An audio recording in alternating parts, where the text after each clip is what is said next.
Pulsar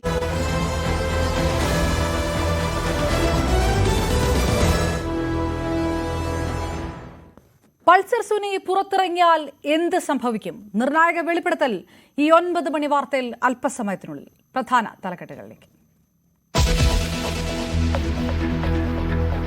നടിയെ ആക്രമിച്ച കേസിൽ 1-ാം പ്രതി പൾസർ സുനി പുറത്തേക്ക്. ജാമ്യം 7 വർഷങ്ങൾക്ക് ശേഷം. വിചാരണ കോടതിക്ക് സുപ്രീം കോടതിയുടെ രൂക്ഷ വിമർശനം. ഇതെന്ത് തരം വിചാരണ എന്ന ചോദ്യം. ജാമ്യ വ്യവസ്ഥകൾ വിചാരണ കോടതിക്ക് തീരുമാനിക്കാം.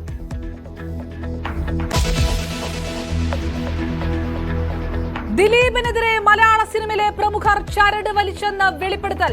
പ്രമുഖരുടെ പേരുകൾ പുറത്തുവിടുമെന്ന് advocate Sreejith Perumana News 18 prime ഡിബേറ്റിൽ. തെളിവുകൾ കോടതിക്ക് സമർപ്പിച്ചെന്നും പ്രതികരണം.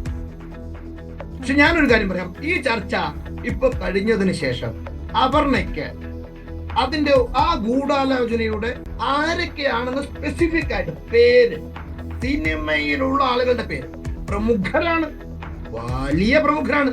അതിന്റെ വലിയൊരു തെളിവ് ഞാൻ അപർണയ്ക്ക് കൈമാറാം.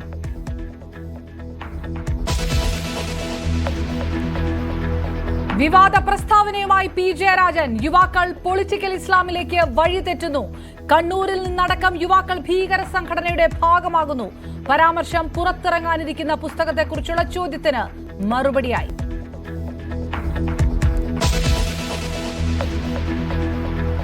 നിപ ജാഗ്രത തുടർന്ന മലപ്പുറത്തിന് ആശ്വാസം. 16 പരിശോധനാ ഫലങ്ങൾ നെഗറ്റീവ്. എംപോക്സ് രോഗലക്ഷണത്തോടെ മഞ്ചേരി മെഡിക്കൽ കോളേജിൽ യുവാവ് നിരീക്ഷണത്തിൽ.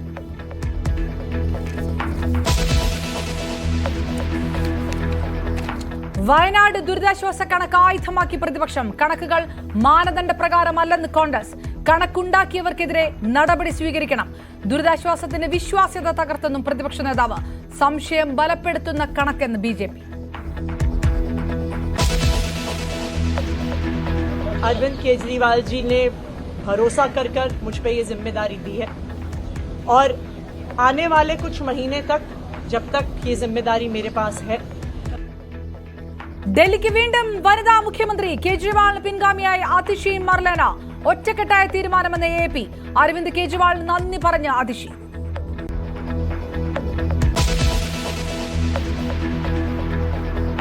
ജമ്മു കാശ്മീരിൽ ആദ്യഘട്ട വോട്ടെടുപ്പ് നാളെ. വിധി എഴുതുന്നത് 24 മണ്ഡലങ്ങൾ. സംസ്ഥാനത്ത് കനത്ത സുരക്ഷ.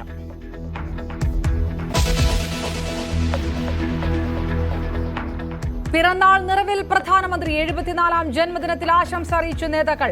3-ാം മോദി സർക്കാരിന്റെ 100-ാം ദിവസവും ഇന്ന്.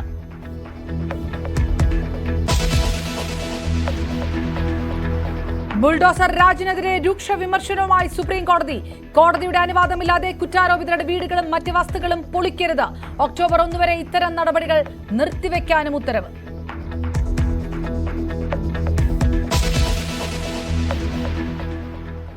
നടിയാക്രമണ കേസിലെ 1-ാം പ്രതി പൾസർ ജുനിക്ക് ജാമ്യം.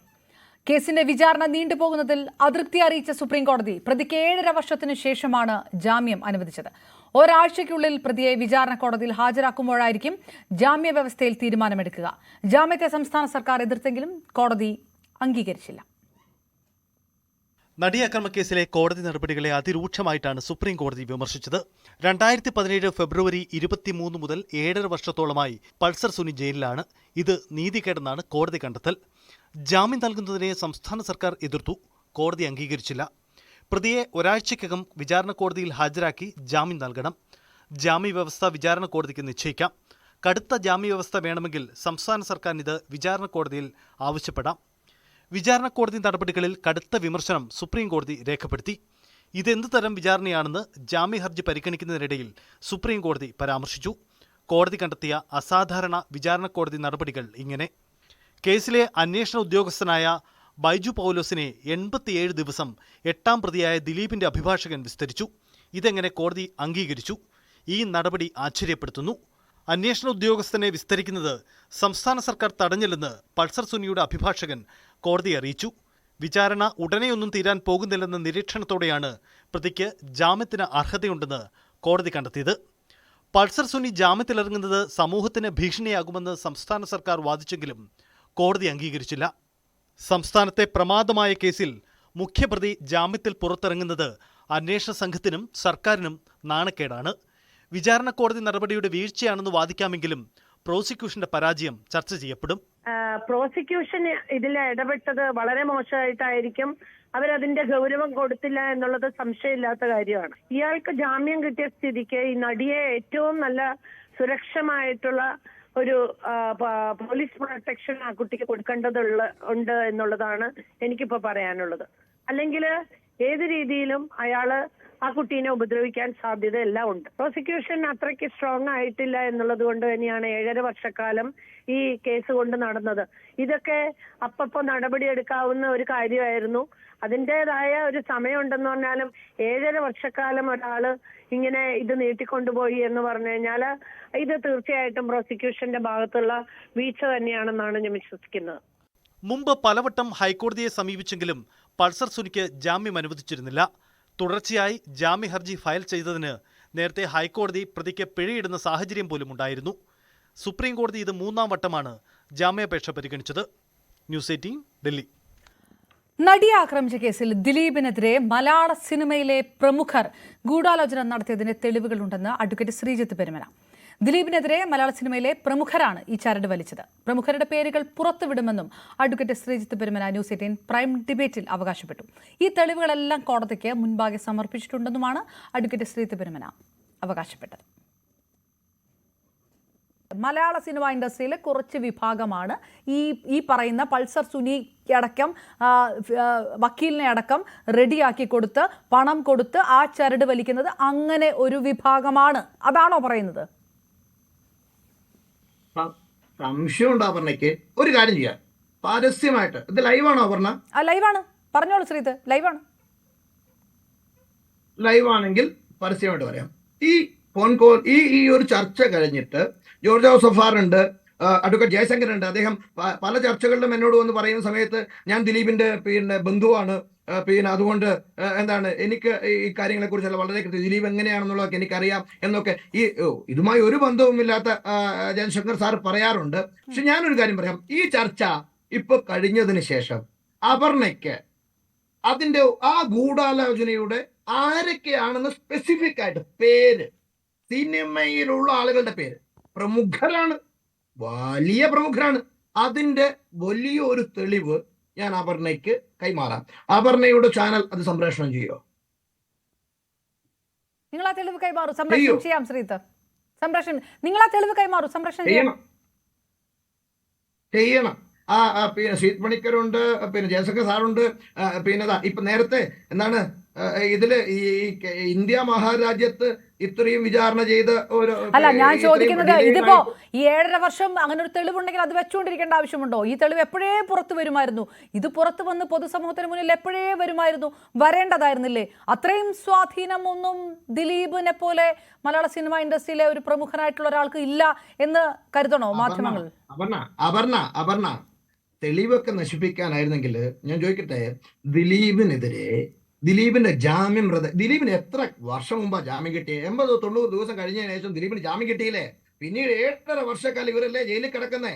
അപ്പൊ ഞാൻ ചോദിക്കുന്ന ഒരു ചോദ്യം, ദിലീപിന്റെ ജാമ്യം റദ്ദാക്കാൻ വേണ്ടി എത്ര പ്രാവശ്യം നിങ്ങൾ ട്രയൽ കോടതിയിലും ഹൈക്കോടതിയിലും സുപ്രീം കോടതിയിലും പോയി? എന്താ ഇവർക്ക് മനസ്സിലാവാത്തത്? അതിനുശേഷം ഞാൻ പറയാം, എന്നിട്ടും ഞാൻ പറയാം, നിങ്ങൾ ചോദിച്ചില്ലേ ആരാണ് ഇതിന് പിന്നിൽ നിന്ന്? ഞാൻ ആരാണെന്ന് ഇതിലെ പ്രതികൾ തന്നെ പറയുന്ന ഒരു വളരെ വളരെ വളരെ കോൺഫിഡൻഷ്യൽ ആയിട്ടുള്ള അത് അതേപോലെ സംപ്രേക്ഷണം ചെയ്യണം. സിനിമയിലെ പവർ ഗ്രൂപ്പാണോ ദിലീപിനെതിരെ ചരട് വലിച്ചത്? അങ്ങനെ ഒരു ഗൂഢാലോചന നടക്കുന്നുണ്ടോ? ഇതിന് പിന്നിൽ പ്രമുഖരുണ്ട്. ഈ നടി ആക്രമിക്കപ്പെട്ട കേസിന് ശേഷം മലയാള സിനിമയിലെ പ്രമുഖർ, മലയാള സിനിമയിലെ ഒരു പവർ ഗ്രൂപ്പ് ദിലീപിനെതിരെ നീക്കങ്ങൾ നടത്തി എന്നുള്ള വാദമാണ് അഡ്വക്കേറ്റ് ശ്രീജിത്ത് പെരുമന ഉന്നയിച്ചത്. അങ്ങനെ ഒരു തെളിവുണ്ടെങ്കിൽ അത് സംപ്രേഷണം ചെയ്യാം എന്ന് വ്യക്തമാക്കുകയും ചെയ്തിരുന്നു. ശ്രീജിത്ത്, ഹലോ ശ്രീജിത്ത് ലൈവ് തന്നെയാണ് വിളിക്കുന്നത്. ലൈവ് തന്നെയാണ് വിളിക്കുന്നത്. ആ തെളിവ് പുറത്തുവിടുന്നതുമായി ബന്ധപ്പെട്ട് ഞാൻ കരുതിയത് ശ്രീജിത്ത് ഒരുപക്ഷെ ആ തെളിവ് കൈമാറുമായിരിക്കും ന്യൂസ് 18 എന്നായിരുന്നു. നിർബന്ധമായിട്ട് ഞാൻ കൈമാറും. അത് അപർണ അത്രയും ഉത്തരവാദിത്വത്തോടുകൂടിയാണെങ്കിൽ ഇപ്പൊ ഈ രാത്രി ഈ സമയത്ത് ഒരു 15 മിനിറ്റ് എനിക്ക് സമയം തരണം. ഓണയറിലാണ് ശ്രീത്ത്. എനിക്ക് തോന്നുന്നത് ശ്രീത്തിന് വേണമെങ്കിൽ അതിനെക്കുറിച്ച് 2 വാക്ക് പറയുക പോലും ചെയ്യാം. പറയാം. കുറച്ചുകൂടെ സ്പെസിഫിക് ആയിട്ട് പറയാം, കാരണം ഇത് ലൈവായിട്ട് തന്നെയാണല്ലോ പോകുന്നത്. അതെ ഞാൻ പറഞ്ഞത് വേറൊന്നുമല്ല. എന്തായാലും വിചാരണ തീർന്നു അല്ലേ? അപർണ കേൾക്കുന്നു? പറഞ്ഞോളൂ ശ്രീത്ത്, പറഞ്ഞോളൂ. വിചാരണ തീർന്നു. ഇതിനു മുമ്പ് എനിക്ക് വലിയ പരിമിതികൾ ഉണ്ടായിരുന്നു. ഇതുമായി ബന്ധപ്പെട്ടുള്ള എന്തെങ്കിലും വിഷയങ്ങൾ പുറത്ത് പറയുന്നതുമായി ബന്ധപ്പെട്ടിട്ട് ആണോ? ഉണ്ടായിരുന്നു. അപ്പോ നിർബന്ധമായിട്ടും അപർണയ്ക്ക് ഒരു 15 മിനിറ്റിന് ശേഷം ഞാൻ തരുന്ന വീഡിയോകൾ അത് മൊത്തം ഈ ന്യൂസ് 18-ൽ സംപ്രേഷണം ചെയ്യുമോ ഇല്ലയോ? അല്ല ശ്രീത്ത്, സംപ്രേഷണം ചെയ്യാം. അതിന്റെ ഒരു ക്രെഡിബിലിറ്റി കൂടി പരിശോധിച്ച ശേഷം എന്ന് ഞാൻ പറഞ്ഞിരുന്നു. പക്ഷേ ശ്രീത്ത് എനിക്കത് ഈ മിനിറ്റ് വരെ തരാത്തത് കൊണ്ടാണല്ലോ വിളിച്ചത്. അല്ല എന്നെയും കൂടെ പ്രതിയാക്കിയാൽ മതി. ഇനിയിപ്പോ അതിലെന്തെങ്കിലും ക്രെഡിബിലിറ്റി ഇഷ്യൂ ഉണ്ടെങ്കിൽ എന്നെയും കൂടെ പ്രതിയാക്കിയാൽ മതി. ഓക്കെ ശ്രീത്ത്, ശ്രീത്ത് ആ വീഡിയോ തരാൻ 15 മിനിറ്റ് എടുക്കുന്നു എന്ന് പറഞ്ഞു. അപ്പോഴും ശരി, ആയിക്കോട്ടെ. അപ്പോഴും അതുമായി ബന്ധപ്പെട്ട് ആരാണ് ആ പ്രമുഖർ, അവരുടെ പേര് വിവരങ്ങൾ അത് ശ്രീത്തിന് വെളിപ്പെടുത്താവുന്ന ഒരു സാഹചര്യമുണ്ടോ? ഈ വീഡിയോയിൽ പരാമർശിക്കപ്പെടുന്നത് ആരുടെയൊക്കെ പേരുകളാണ്? പറയാം. ലാൽ സംവിധായകൻ ലാൽ, സംവിധായകനും അഭിനേതാവുമായ ലാൽ. ഓക്കെ. ലാൽ മഞ്ജു വാര്യർ. ഓക്കെ. പിന്നെ ഞാനത് മൊത്തം എന്താണ് താങ്കൾക്ക് അയക്കാം. അപ്പം അത് പുറത്തുവിടുന്നതായിരിക്കും നല്ലത്. രണ്ടുപേരുടെ പേര് പറഞ്ഞത് വേറൊന്നും കൊണ്ടല്ല. ഈ വെളിപ്പെടുത്തൽ ആരാണ് നടത്തുന്നത്? അല്ല നോക്കൂന്നേ അപർണ നോക്കിയിട്ട് അത് സംപ്രേഷണം ചെയ്യൂ. അതിലേതെങ്കിലും എഡിറ്റോ ഒന്നും നടത്തരുത്, നേരിട്ട് സംപ്രേഷണം ചെയ്യണം കേട്ടോ. ഓക്കെ ശ്രീത്ത്, ഏതായാലും ശരി. ശ്രീത്ത് അങ്ങനെ ഒരു വെളിപ്പെടുത്തൽ നടത്തിയ സാഹചര്യത്തിൽ ഒരു പേര് പറഞ്ഞല്ലോ, ലാലിന്റെ മകൻ. ലാലിന്റെ മകൻ മഞ്ജു വാര്യർ, പിന്നെ രമ്യ നമ്പീശൻ. കേൾക്കുന്നുണ്ടോ? ഉണ്ട് രമ്യ നമ്പീശൻ. ബാക്കി പേരുകൾ കൂടെ അത് നമ്മൾ സംപ്രേഷണം ചെയ്യുമ്പോൾ വരട്ടെ. അവര് എന്നെ ഏതെങ്കിലും ഡിഫാമേഷൻ കേസിലേക്കാണ് ഇത് പറഞ്ഞതിന്റെ പേരിൽ വരുന്നുവെങ്കിൽ അത് നമുക്ക് നോക്കാന്നേ അല്ലേ? ഓക്കെ ശ്രീത്ത്, ആ വീഡിയോ പുറത്തു വരട്ടെ. ന്യൂസ് 18 അത് സംപ്രേഷണം ചെയ്യും. ആ വീഡിയോ പുറത്തു വരട്ടെ. അത് ശ്രീത്ത് പറഞ്ഞ പോലെ 15 മിനിറ്റിന് ശേഷമാണെങ്കിൽ അതങ്ങനെ തീർച്ചയായും ഞാൻ ഓണർ തന്നെ ഉണ്ടാവും. ശ്രീത്ത് 15 മിനിറ്റ് 3 പേര് ഞാൻ പറഞ്ഞില്ലേ? 3 പേര് ഞാൻ പറഞ്ഞില്ലേ അല്ലേ? ശ്രീത്ത് 15 മിനിറ്റ് എന്നുള്ള സമയം മാത്രം നോക്കിയാൽ മതി. ഈ വാർത്താ ബുള്ളറ്റിൻ തീരുന്നതിന് മുൻപ് ആ വീഡിയോ എത്തും എന്ന് ഞങ്ങൾ കരുതുന്നു. എന്നെ വിളിച്ചാൽ മതി, ഞാൻ അപർണയ്ക്ക് അയക്കാം കേട്ടോ. തീർച്ചയായും. അപർണയുടെ ഈ വാട്സാപ്പ് തന്നെയല്ലേ? അതെ ശ്രീത്ത്. ശരി. അഡ്വക്കേറ്റ് ശ്രീത്ത് പെരുമനയുടെ വെളിപ്പെടുത്തലുകൾ 4 മലയാള സിനിമയിലെ പ്രധാനപ്പെട്ട 4 പേരുടെ പേരുകൾ വെളിപ്പെടുത്തിയിരിക്കുന്നു. സ്വാഭാവികമായിട്ടും അത് ആ വെളിപ്പെടുത്തലിന് ക്രെഡിബിലിറ്റി ഉണ്ടാകണമെങ്കിൽ ആ ദൃശ്യങ്ങൾ ന്യൂസ് 18ന്റെ ഭാഗത്ത് ഉണ്ടാകണം. ന്യൂസ് 18ൽ ആ ദൃശ്യങ്ങൾ ലഭിക്കണം. അതിനുശേഷം മാത്രമേ ആ ഒരു ആരോപണം പുറത്തുവിടാവുന്നതാണോ എന്നുള്ളത് ഒരു തീരുമാനമെടുക്കാൻ കഴിയുള്ളൂ. അതുകൊണ്ടാണ് ആ പേരുകൾ ശ്രീത്ത് പെരുമന ഉന്നയിച്ച ആ പേരുകളിലേക്ക് ഞാൻ വീണ്ടും ആവർത്തിക്കാത്തത്. വളരെ പ്രധാനപ്പെട്ട ഒരു വെളിപ്പെടുത്തലിലേക്ക് ഇപ്പോൾ കടക്കുന്നത്, പൾസർ സുനി പുറത്തിറങ്ങിയാൽ ഏത് തരത്തിലാണ് ഈ കേസിനെ ബാധിക്കുക? ആ രീതിയിലുള്ള വലിയ ആശങ്കയാണ് പ്രോസിക്യൂഷന്റെ ഭാഗത്ത് നിന്ന് ഉന്നയിച്ചിരിക്കുന്നത്. സുപ്രീം കോടതിയുടെ മുന്നിൽ ആ വാദം എത്തിയെങ്കിൽ പോലും ജാമ്യം കൊടുക്കുക, അത് ഒരു നിയമവ്യവസ്ഥയുടെ ഭാഗമായതുകൊണ്ട് ജാമ്യം വ്യവസ്ഥയിലേക്ക് കടക്കുകയായിരുന്നു സുപ്രീം കോടതി എന്നുള്ള അഭിപ്രായങ്ങളും പല ഭാഗത്തു നിന്ന് വന്നു. മാക്ട ഫെഡറേഷന്റെ ജനറൽ സെക്രട്ടറി അജ്മൽ ശ്രീകണ്ഠപുരം നമുക്കൊപ്പം ചേരുകയാണ്. അജ്മൽ, ചില വെളിപ്പെടുത്തലുകളുണ്ട്, അത് പൾസർ സുനി പുറത്തിറങ്ങുന്നതുമായി ബന്ധപ്പെട്ട് അല്ലെങ്കിൽ ഈ കേസിനെ ബാധിക്കുന്നതുമായി ബന്ധപ്പെട്ട് ഒരുപക്ഷെ പ്രോസിക്യൂഷൻ പോലും ആശങ്ക പ്രകടിപ്പിച്ചതുപോലെ നടിക്കെതിരെ ഒരു ഭീഷണി പോലും ഉയർത്തിയേക്കാം എന്ന തരത്തിലുള്ള ഒരു ആശങ്കയൊക്കെ ഉണ്ട്. അതിൽ കൂടുതൽ ഏത് തരത്തിലുള്ള ആശങ്കയാണ്, അല്ലെങ്കിൽ എന്ത് വെളിപ്പെടുത്തലുകളാണ് അജ്മൽ നടത്തുന്നത് ഇപ്പോൾ? നമ്മുടെ അഡ്വക്കേറ്റ് ശ്രീത്ത് പറഞ്ഞത് കേട്ടു. ഒരുപാട് ആൾക്കാരെ പേര് പറഞ്ഞു. ഒരു കാര്യം ചെയ്യട്ടെ, നടി ആക്രമിച്ച് നടിക്ക് അക്രമമുണ്ടായി, അത് നേരെ വന്നത് എവിടെയാ? ലാലിന്റെ വീട്ടിലാണ് വന്നത്. അന്ന് നമ്മുടെ മരണപ്പെട്ടു പോയ മുൻ MLA PT തോമസ് ആണ് ഈ കേസൊക്കെ അറിയുന്നത്. ആന്റോ ജോസഫ് വഴിയാണ് PT അറിയുന്നത്. PTFS IGO അവിടെ വേണ്ടപ്പെട്ട പോലീസ് ഓഫീസർമാരെ വിളിക്കുന്നു. ഈ വിളിച്ചിട്ടില്ലെങ്കിൽ കേസ് എവിടെ എത്തത്തില്ല. കാരണം എല്ലാം പെട്ടെന്നായിരുന്നു. കാരണം ആർക്കും ഒന്നും ഇടങ്ങറാക്കപ്പെട്ടതില്ലായിരുന്നത്. അന്ന് PT തോമസ് ഇടപെട്ടില്ലെങ്കിൽ ഒരിക്കലും ഈ കേസ് മുന്നോട്ട് വരില്ല. ഞാൻ ബഹുമാനപ്പെട്ട PT തോമസിനെ അനുസ്മരിച്ച് പറയാണ് ആ മനുഷ്യന്റെ ആ നന്മ. രണ്ടിലേക്ക് കടക്കാം. പിന്നെ പൾസർ സോണി ഇറങ്ങി. ഈ പൾസർ സോണി ഇറങ്ങി ഈ ഹൈക്കോടതിയിലും സുപ്രീം കോടതിയിലും ലക്ഷങ്ങൾ കൊടുത്തിട്ട്, ലക്ഷങ്ങൾ ഹൈക്കോടതി കൊടുക്കുന്ന മത്സര കോടതി കൊടുക്കുന്ന പൈസയല്ല സുപ്രീം കോടതി ജഡ്ജിമാർ കൊടുക്കേണ്ടത്. ഈ പണം എവിടുന്നാ? ഇത് നിസ്സാര പൈസയാണോ? ഒരു സെറ്റിങ്ങിന് 15 ലക്ഷം 20 ലക്ഷം കൊടുത്തിട്ട് പോകേണ്ട ആൾക്കാർ വക്കീലിന് കൊടുക്കേണ്ട പൈസ ഇത് 1 കോടി വരെ ചെലവാകുന്ന ഒരു പൈസ ആരാണ് ചെലവാക്കുന്നത്? ഈ പൈസ പുള്ളിയുടെ ബിനാമിയാരാ? ഒന്ന് അന്വേഷിച്ചു നോക്കൂ. പുള്ളിയുടെ ബിനാമിയാരാ? ഈ പണത്തിന്റെ ത്രോസ് എവിടെ നിന്ന് വരുന്നത്? അന്ന് പുള്ളി ഒരു ഇല്ലന്റെ എഴുതാണ് 250 രൂപ എനിക്കില്ല എന്ന് പറഞ്ഞിട്ട് പൾസർ സുനി എഴുതുകയാണ്.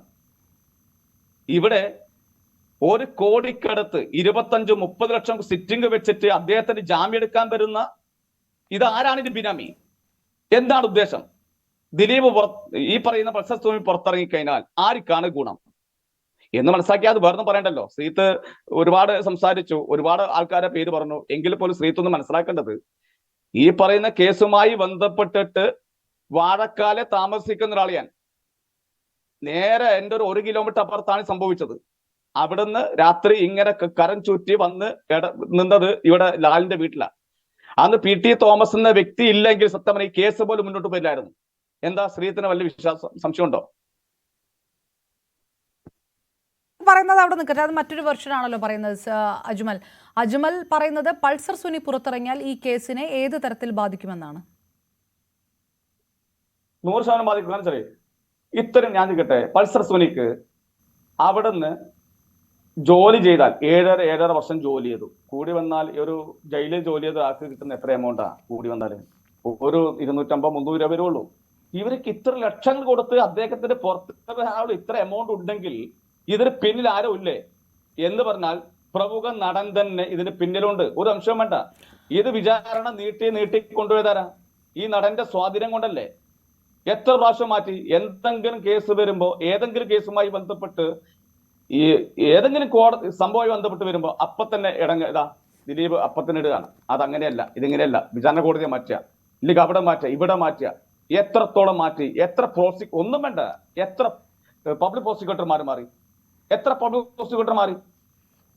ഒരു പ്രോസിക്യൂട്ടറാണ് മാറിയത്. അല്ല അജ്മൽ ഒരു കാര്യം, ഓക്കെ, പൾസർ സുനിക്ക് പുറകിൽ നിന്ന് അങ്ങനെ സഹായം ചെയ്തു കൊടുക്കുന്നു, അത്രയും ലക്ഷങ്ങൾ ഫീസ് കൊടുക്കുന്നു, ഒരാൾ പിറകിലുണ്ട്, അതുണ്ടാകും. ഇപ്പൊ ഗോവിന്ദസ്വാമി എങ്ങനെയാണ് അങ്ങനെ കേസ് വാദിക്കാൻ ആരാണ് പൈസ മുടക്കിയത് എന്നുള്ള ചോദ്യമൊക്കെ ഉണ്ടല്ലോ. അതുണ്ടാകും, അത് സമ്മതിക്കാം. അത് ദിലീപാണ് എന്ന് പറയാൻ എങ്ങനെയാണ് കഴിയുക? ഞാൻ ചോദിക്കട്ടെ, ദിലീപിനല്ല വേറെ ആർക്കാ ഗുണം? ഈ കേസുമായി ബന്ധപ്പെട്ടത് ആർക്കാ വേറെ കാര്യം? ഈ കേസ് ഇല്ലെങ്കിൽ ഞാൻ ചോദിക്കട്ടെ, ദിലീപ് അല്ലാതെ വേറെ ആരാ? എന്താ സംശയം? എന്തായാലും ഈ കേസ് നീട്ടി കൊണ്ടുപോയതാരാ? ഇത്ര നാൾ കേസ് നീട്ടി കൊണ്ടുപോയതാരാ? ശരി, ഈ വിഷയങ്ങളൊക്കെ അജ്മൽ, ഈ വിഷയങ്ങളൊക്കെ പുറത്ത് ചർച്ച ചെയ്യപ്പെടുന്ന കാര്യമാണല്ലോ. ഒരു ബാക്ക്സൈഡ് ഫെഡറേഷൻ സെക്രട്ടറി എന്ന രീതിയിൽ അതിനപ്പുറത്തേക്ക് എന്താണ് താങ്കൾ കൂട്ടിച്ചേർക്കുക? ഈ വിഷയം ഇതാരാണ് ഈ അഭിഭാഷകരെ വെച്ചത് എന്നുള്ള കാര്യമൊക്കെ ചർച്ച ചെയ്യപ്പെടുന്ന കാര്യമാണല്ലോ. അതിൽ പുതുമയൊന്നുമില്ലല്ലോ. നിരന്തരം ചർച്ച ചെയ്തുകൊണ്ടിരിക്കുന്ന കാര്യമാണല്ലോ ഉള്ളത് അതിനകത്ത്.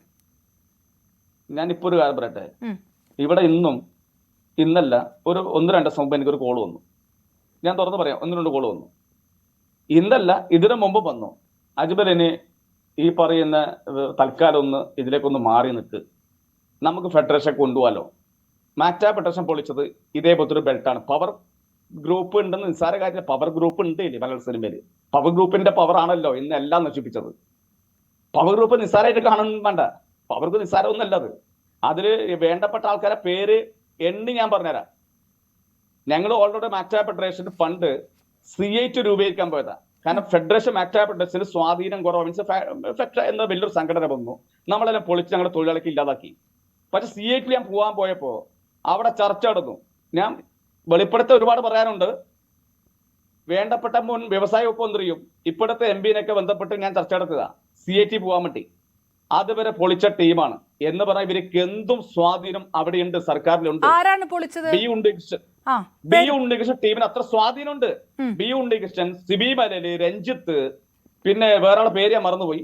4 പേര് CM-നെ പോയി കണ്ടിട്ട് പറഞ്ഞാണ്. ഏത് രാവിലെ പത്രത്തിൽ വന്നയാ ഏത് ആക്ഷൻ കട്ട് CIQ പറഞ്ഞൊരു ദേശാവിന്റെ വാർത്ത വന്നയാ. അതുവരെ ഇല്ലാതാക്കി ഇവർക്ക് പറ്റുമെങ്കിൽ ഇവർക്ക് എന്താ ബുദ്ധിമുട്ട്? ഇവർക്ക് മലയാള സിനിമയിൽ ഇവർ സ്വാതന്ത്ര്യം നിസ്സാരമായി കാണണ്ട. ഇവരെ നിസ്സാരമായിട്ട് കാണണ്ട ഒരിക്കലും. ഓക്കെ അജ്മൽ, ആ പവർ ഗ്രൂപ്പിന് ഈ പൾസർ സുനി പുറത്തിറങ്ങിയാൽ എന്താണ് ബന്ധം? അവർക്കും പൾസർ സുനിയുമായിട്ട് എന്താണ് ബന്ധം? ഒരു കാര്യം സംഭവിക്കാൻ പോകുന്നുള്ളൂ. ഒന്നിക്ക് പൾസർ സനി നാളെ എന്തെങ്കിലും വെളിപ്പെടുത്തും. ഇല്ലെങ്കിൽ ഭൂമിയിൽ നിന്ന് എന്തെങ്കിലും സംഭവിച്ചാലും അത്ഭുതപ്പെടാനില്ല എന്നേ പറഞ്ഞോളൂ. അജ്മൽ, ഇത്രയും പറഞ്ഞ സ്ഥിതിക്ക് ഞാൻ ചോദിക്കുന്നത്, ഇപ്പോൾ കുറച്ച് പേരുകൾ പറഞ്ഞു, അങ്ങനെ ഒരു പവർ ഗ്രൂപ്പ് ഉണ്ട്, മാക്ട ഫെഡറേഷനെതിരെ പ്രവർത്തിച്ചിട്ടുണ്ട്, ആ പ്രവർത്തിച്ചതിനകത്ത് ദിലീപും ഉണ്ട് എന്ന് കൂടിയല്ലേ പറയുന്നത്? ദിലീപാണ് ഫസ്റ്റ്. ഓക്കെ, ദിലീപ് ഉണ്ട്, രഞ്ജിത്ത് ഉണ്ട്, ബി ഉണ്ണികൃഷ്ണൻ ഉണ്ട്, മറ്റേ ഫിലിം ചേംബറില് ഞാൻ പറയുന്നില്ല, എന്റെ സുഹൃത്തുക്കളാണ്, അവരെന്നെ തുറന്ന് എന്റെ അടുത്ത് പറഞ്ഞിട്ടുണ്ട്, പറയണ്ട നമുക്ക് അറിയാതെ പറ്റിപ്പോയി പറഞ്ഞിട്ടുണ്ട്. അപ്പോൾ പൾസർ സുനി പുറത്തിറങ്ങിയാൽ ഈ ഗ്രൂപ്പിനനുസരിച്ച് കാര്യങ്ങൾ നടക്കും?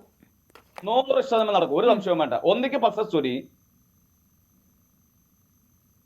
ദിലീപിന് അനുകൂലമായി പറയും, ഇല്ലെങ്കിൽ പൾസർ സുനി എന്തെങ്കിലും സംഭവിച്ചാലും പിന്നെ ഒന്നും ഊഹിക്കേണ്ട ആവശ്യമില്ല. അത്ര പവറാണ് ഗ്രൂപ്പിന്, ഒരു അംശവും വേണ്ട. ഈ പൾസർ സുനിക്ക് ഫീസ് കൊടുക്കുന്നതടക്കം ഈ പവർ ഗ്രൂപ്പിന്റെ അറിവോട് കൂടിയാണ് ചെയ്യുന്നത് എന്നുകൂടിയാണ്. 100%. ഞാൻ ചോദിക്കട്ടെ, പൾസർ സുനിക്ക് 250 രൂപ 300 രൂപ കിട്ടുന്ന പൾസർ സുനി 7 വർഷം കൊണ്ട് എത്ര പൈസ കിട്ടും? ഒന്ന് ആലോചിക്കേ. ഈ സുപ്രീം കോടതിയിൽ ഇത്രയും സാധനം കൊടുത്ത് ഇത്ര എമൗണ്ട്, സുപ്രീം കോടതിയിലെ വക്കീലിന്റെ ഫീസ് ഏകദേശം അറിയാലോ. എന്താണ് സിറ്റിങ്ങിന് കൊടുക്കണ്ടേ? അത് നിസ്സാര കേസാണതോ? അല്ലല്ലോ. വിധി വരാൻ പോകുന്ന 2 മാസോ 3 മാസമുള്ള വിധി വരാൻ പോണ്ടി. ഒരു കാര്യം അജ്മൽ, ഒരു കാര്യം കൂടെ, ഈ ദിലീപിന് വേണ്ടി പ്രവർത്തിക്കുന്ന അല്ലെങ്കിൽ ദിലീപിനെ സഹായിക്കുന്ന ഒരു ടീം എന്നാണല്ലോ പറയുന്നത്, അതിൽ ഈ പറഞ്ഞ പേരുകൾ മാത്രമാണോ? ബി ഉണ്ണികൃഷ്ണൻ, സിബി മല, രഞ്ജിത്ത് എന്ന് പറയുന്ന ഈ പേരുകൾ മാത്രമാണോ ഉള്ളത്? മലയാള ഫിലിം ചേംബറിലുണ്ട്, പ്രൊഡ്യൂസർ അസോസിയേറ്റ് ഉണ്ട്. അമ്മയിലുണ്ടോ? അമ്മയിലുണ്ട്, അമ്മയിലാണ് കൂടുതലുള്ളത്. അപ്പോൾ ആ പേരുകളല്ലേ ആദ്യം പറയേണ്ടിയിരുന്നത്? അപ്പൊ ഞാനൊരു കാര്യം ചെയ്യട്ടെ, അന്ന് മൊഴി കൊടുത്ത ആൾക്കാരുടെ മുഴുവൻ ദിലീപ് പുറത്തിറങ്ങിയപ്പം മജിസ്ട്രേറ്റ് കോടതിയിൽ എല്ലാം മൊഴി മാറ്റി പറഞ്ഞില്ലേ? വിചാരണ കോടതിയിൽ ഇടവേള മാറ്റി പറഞ്ഞില്ലേ? ബാമ മാറ്റി പറഞ്ഞില്ലേ? ബിന്ദു പണിക്കർ മാറ്റി പറഞ്ഞില്ലേ? സിദ്ദിഖ് മാറ്റി പറഞ്ഞില്ലേ? ഇതൊക്കെ മാറ്റാൻ പറ്റുമെങ്കിൽ ഈ പറയുന്ന പൾസർ സുനി ഇറങ്ങിയാൽ മാറ്റാൻ പറ്റാത്ത ഒരാളാണോ ദിലീപ്? സ്വാധീനം ചെറുതാണോ? ഇന്ന് ഇടതും വലുതും എല്ലാ പാർട്ടിയിലും അത്ര ബന്ധുള്ള ആളാണ്. സ്വാധീനം നിസ്സാരമല്ല പുള്ളിക്ക്. ആ സ്വാധീനത്തിന് മുകളിൽ, പണത്തിന്റെ മുകളിൽ പരന്തും പറക്കില്ല മുമ്പ് ആരോ പറഞ്ഞിട്ടുണ്ട്.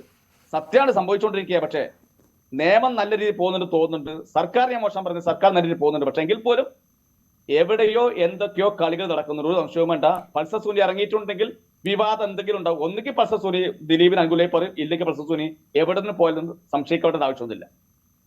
അത് ഒന്നുകിൽ രണ്ടാമത്തെ പറഞ്ഞത് കുറച്ചുകൂടി വ്യക്തമാക്കോ, എന്ത് സംഭവിക്കുമെന്നാണ്? ദിലീപ് പൾസർ സുനി ഇറങ്ങിക്കഴിഞ്ഞാൽ ദിലീപിന് അനുകൂലമായി പറഞ്ഞിട്ടില്ലെങ്കിൽ, ഇത് കേട്ടോ, അനുകൂലമായി പറഞ്ഞിട്ടില്ലെങ്കിൽ പൾസർ സുനി അപ്രത്യക്ഷമായാൽ അത്ഭുതപ്പെടാനൊന്നുമില്ല. ഓക്കെ, പൾസർ സുനി അപ്രത്യക്ഷമാകാം അല്ലേ? അതായത് ഒന്നും പറയാനില്ല. അതായത് ഈ ഗ്രൂപ്പ് ഒരുപക്ഷെ പൾസർ സുനിയെ കൂടി അപായപ്പെടുത്തിയേക്കാം, അല്ലെങ്കിൽ അപ്രത്യക്ഷമാകാം. അതാണ് സാധ്യത. 100% അപ്രത്യക്ഷമായ അത്ഭുതപ്പെടാനില്ല. നിങ്ങൾ ഈ നേരത്തെ പറഞ്ഞ പേരുകളടക്കം, ഈ അമ്മയിലെയും ഫിലിം ചേംബറിലെയും മാക്ടയിലെയും എല്ലാം അടക്കമുള്ള ഈ പേരുകളെല്ലാം അതിനകത്തുണ്ടാകും. ഈ അടുത്ത കാലത്ത് കഴിഞ്ഞ 7-ാം തീയതി തോന്നുന്നു, കഴിഞ്ഞ 7-ാം തീയതി മാക്ട സാംസ്കാര സംഘടന, മാക്ട സാംസ്കാര സംഘടന ഉണ്ട്. അവിടെ GS വിജയൻ കുറെ ഗുണ്ടകളും ഒരു അമ്പിളി എന്ന ഒരു ഡയറക്ടറെ പൈശാചികമായി അവിടെ ഒരു ചിത്രം പറക്കാൻ വന്ന കക്ഷിയെ പൈശാചികമായി ആക്രമിച്ചിട്ട് വന്നിട്ടും ഒരാഴ്ച ഞങ്ങൾ അറിഞ്ഞത് കേട്ടോ, സത്യം. ആ പുള്ളിയെ ഭീഷണിപ്പെടുത്തി ചിത്രം പറക്കാൻ സ്വാതന്ത്ര്യം പോലും കൊടുക്കാതൊരു സംഘടനയാണ് ഈ പറയുന്ന ഫെഫ്കയുടെ സംസ്കാര സംഘടന മാക്ട. അജ്മലിന് നേരിട്ട് അനുഭവം ഉണ്ടോ? അജ്മലിന്റെ ഫോൺ വിളിച്ചു എന്ന് പറഞ്ഞല്ലോ, 2 കോളുകൾ വന്നു എന്ന് പറഞ്ഞു. എന്നെ വിളിച്ചിട്ടുണ്ട്. എന്റെ തെളിവുണ്ട്, എന്റെ ഫോൺ റെക്കോർഡും ഉണ്ട്. ആരാണ് വിളിച്ചത്? എന്താണ് വിളിച്ചു പറഞ്ഞത്? ആരാണ് വിളിച്ചത്? ഒന്നുമില്ല, ദിലീപിനെതിരെ ഒന്നും സംസാരിക്കാൻ പാടില്ല. എന്ത് സഹായം വേണമെങ്കിൽ ചെയ്തുതരും. അതൊരു ഫോൺ റെക്കോർഡാണ്, ഞാൻ കളഞ്ഞിട്ടില്ല. ആവശ്യം വരുമ്പോൾ ഞാൻ വിട്ടോളാം. അത് ഈ പറഞ്ഞ പേരുകൾ തന്നെയാണോ ആ വിളിച്ചതും? ഞാൻ ഇപ്പൊ പറയുന്നില്ല, ഞാൻ വിട്ടുതരാം, സമയം വിട്ടുതരാം. ഈ അജ്മലിനോട് അത് പറയാനുള്ള കാരണം എന്താണ്? അജ്മലിന്റെ മാക്ടയുടെ ഇപ്പം മാക്ട ഫെഡറേഷനാണ് ഈ പറയുന്ന നടിയെ ആക്രമിച്ച കേസില് ഏറ്റവും കൂടുതൽ എതിരായിരുന്നത്. ബാക്കി എല്ലാ സംഘടനയും നിഷ്പക്ഷമായിരുന്നു. ചേംബർ, പ്രൊഡ്യൂസർ അസോസിയേഷൻ, ഫെഫ്ക എല്ലാം നടിയെ ആക്രമിച്ചു. ഞാൻ ഒരു ചെറിയ സംശയിക്കട്ടെ, ഏതെങ്കിലും ഓട്ടോറിക്ഷക്കാരനെ ഒരു യൂണിയന്റെ ഒരാളെ തല്ലിയാൽ ഇവിടെ ബന്ധായിരിക്കൂല? ഇവിടെ മലയാള സിനിമ അറിയപ്പെടുന്ന നടിയെ പൈശാചികമായി ബലാത്സംഗം കൊട്ടേഷൻ ചെയ്തിട്ട് ഒരു ആക്രമിച്ച ഇത്ര ഇഷ്യൂ ഉണ്ടായിട്ട് എന്താണ് ഫിലിമുമായി ബന്ധപ്പെട്ട ഫെഫ്കിയോ ഇല്ല പറയുന്ന ചേംബറോ പ്രൊഡ്യൂസർ അസോസിയേഷനോ മൈൻഡ് ചെയ്തോ? ഇല്ലല്ലോ. ഇത് മാക്ട ഫെഡറേഷൻ, ഞാനും ബൈജോ കൊട്ടാരക്കരും വിനിയുമായി ബന്ധപ്പെട്ട ആൾക്കാർ മാത്രമാണ് ഇഷ്യൂ ഉണ്ടാക്കിയത്. ഇല്ലെങ്കിൽ പുറത്തു വരില്ല. മാധ്യമങ്ങളും ഇല്ലെങ്കിൽ പുറത്തു വരില്ലായിരുന്നു. അപ്പൊ നിങ്ങൾക്കെതിരെ ഭീഷണി ഉണ്ട് അല്ലേ? അപ്പോൾ സ്വാഭാവികമായിട്ടും ഒരു പരാതി കൊടുക്കേണ്ടതായിരുന്നില്ലേ? ഇപ്പൊ ഈ ഫോൺ വിളികൾ അടക്കം ഉണ്ടെങ്കിൽ അതടക്കം പരാതി കൊടുക്കേണ്ടതായിരുന്നില്ലേ? ഇത്രയും വലിയ ശക്തമായിട്ടുള്ള ഒരു ഗ്രൂപ്പാണ് ഭീഷണിപ്പെടുത്തുന്നത്. അറിയപ്പെട്ട ഞാന് പറയേണ്ടടുത്ത് പറഞ്ഞിട്ടുണ്ട്. അതെനിക്ക് വേറെ ടെൻഷനൊന്നുമില്ല. പറയേണ്ടടുത്ത് പറഞ്ഞിട്ടുണ്ട്. എനിക്കോ അല്ലെങ്കിൽ വേണ്ടപ്പെട്ടവർക്ക് എന്ത് പറ്റിയാലും ഇന്നാളാണ് ഏതായാലും ബോധ്യപ്പെടുത്തിയിട്ടുണ്ട്. കുഴപ്പമില്ലോ. അതാരൊക്കെയാണ് ആ പേരുകളെന്ന് അജ്മൽ ഇപ്പോൾ വെളിപ്പെടുത്തില്ല? അല്ല, അത് പറയാം. ഇപ്പം പറയുന്നില്ല, അത് സമയം പറയാം. ഇപ്പൊ കുറച്ച് ചില പേരുകൾ ഇപ്പോൾ ഓൾറെഡി പറഞ്ഞിട്ടുണ്ട്. അപ്പോൾ അവരൊക്കെ സ്വാഭാവികമായിട്ടും ഒരു സംശയത്തിന്റെ ഇതിൽ വരും. അപ്പോൾ ഇതിനകത്ത് ഞാനൊരു കാര്യം പറ്റേ, ഞങ്ങള് മാക്ട ഫെഡറേഷൻ പൊളിച്ചു. ഞങ്ങൾ സൈലന്റായി നിൽക്കുന്ന നമ്മുടെ തൊഴിലാളിക്കൊന്നും ജോലി കുറവാ. മീൻസ് ഇവരെ ഒരു ആധിപത്യമാണ് എല്ലാം ഉള്ളത്. ആ സമയത്ത് ഞങ്ങൾക്ക് ഒരു 1500-2000 അടുത്ത് തൊഴിലാളികൾ മാത്രമേ ഉള്ളൂ. ഇവരെ എവിടെങ്കിലും ജോലി ചെയ്യാൻ പോയി അപ്പൊ തന്നെ ഫെഫ്ക എന്ന സംഘടനയുടെ ഈ പവർ ഗ്രൂപ്പ് വിളിക്കും ഒരാൾ ജോലി ചെയ്യാൻ പോയാൽ. അപ്പൊ അത് കാർഡുണ്ടോ? ഇല്ല, എന്നാ പോകണം. ഇല്ലെങ്കിൽ 3 ലക്ഷം രൂപ കൊടുത്തിട്ട് കാർഡ് എടുത്തിട്ട് ഫെഫ്കയിൽ വർക്ക് ചെയ്തോ, എന്നാ ജോലി ചെയ്യാം. ഇങ്ങനെ നടക്കുന്ന സമയത്താണ് സത്യമാണ് ഭരിക്കുന്ന പാർട്ടിയുടെ അല്ല, ഞാൻ ഓപ്പൺ ആയിട്ട് ഇടതുപക്ഷ ചിന്താധികാരൻ ഞാൻ വിചാരിച്ചു CIT ഒരു സംഘടന CIT ലയിച്ചാൽ എങ്കിലും നമുക്ക് തൊഴിൽ ഉറപ്പിക്കാലോ. എന്റെ വിഷയം എന്റെ മാത്രമല്ല, എന്റെ തൊഴിൽ സംരക്ഷിക്കാൻ വേണ്ടി. അങ്ങനെ എളമരങ്കരിയുമായി ബന്ധപ്പെട്ടിട്ട് ചർച്ച നടത്തിയ ഒരാളെയാണ്. കെൻ ഗോപിനാഥ് ബന്ധപ്പെട്ട് ചർച്ച ചെയ്ത ഒരാളാണ്. ദേശാമാനിലെ ഒരു പത്രത്തിന്റെ വാർത്ത നിങ്ങൾക്ക് കേട്ടായിരുന്നു.